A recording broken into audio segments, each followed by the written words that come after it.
lấy tiền từ trong con. Không còn nhắm lại à?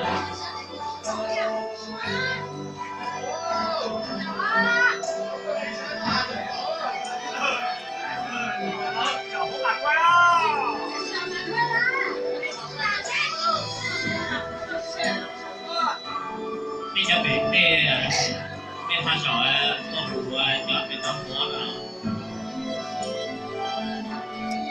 Ăn đây, cái gì giá bể tao sẽ ăn này. Đời con như chiếc thuyền trôi lênh đênh xuôi ngược dòng đời, sông Bà Đào xuân lỡ bùa vây, giữa dòng con chẳng ta tới. Sao con không thấy Chọn mình gì? lòng tay đời con để mình con chịu trong này thương con sắc tan giữa dòng. Xin mang thêm niềm tin để con thấy cho lòng đồng hành, cho con thêm sức mạnh để con thắng vượt ngàn gian nan, cho con qua khổ đau được thánh giá sẽ còn tươi duyên, đức tin thêm vững vàng, tình yêu Chúa nồng nàn chứa chan. Đời con bao nỗi lầm than, lắm đắm vất vả tuổi sâu, ngược nhìn lên Chúa từ nhân, khẩn cầu xin Chúa giô thứ, xin bên con Chúa hỡi khi đời con đắng cay khổ sâu. Đừng để con quỵ ngã, đừng để con nát tan cõi lòng.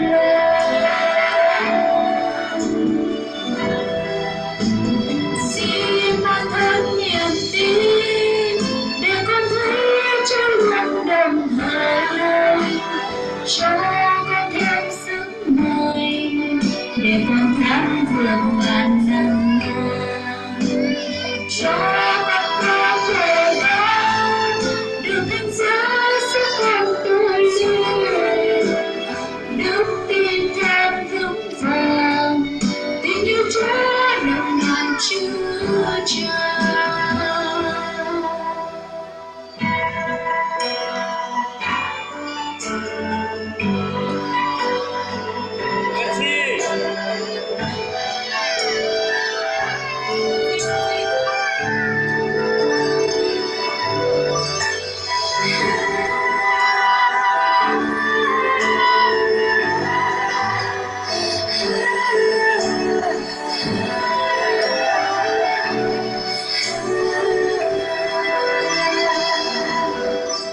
Đời con bao nỗi lầm than, lắm đắm vất vả tuổi sâu, ngước nhìn lên Chúa từ nhân, khẩn cầu xin Chúa giô thứ, xin bên con Chúa hỡi khi đời con đắng cay khổ sâu. Đừng để con quỵ ngã, đừng để con nát tan cõi lòng.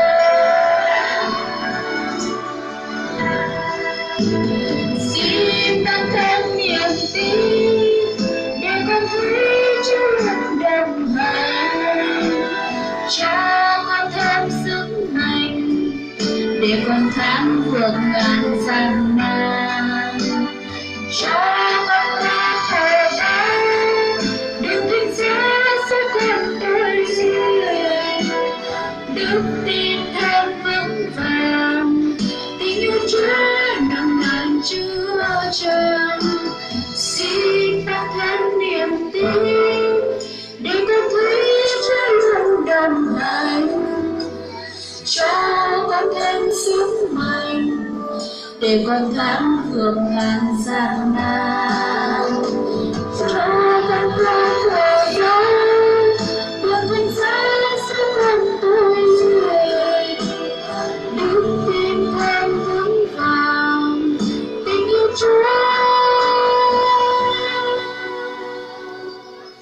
buông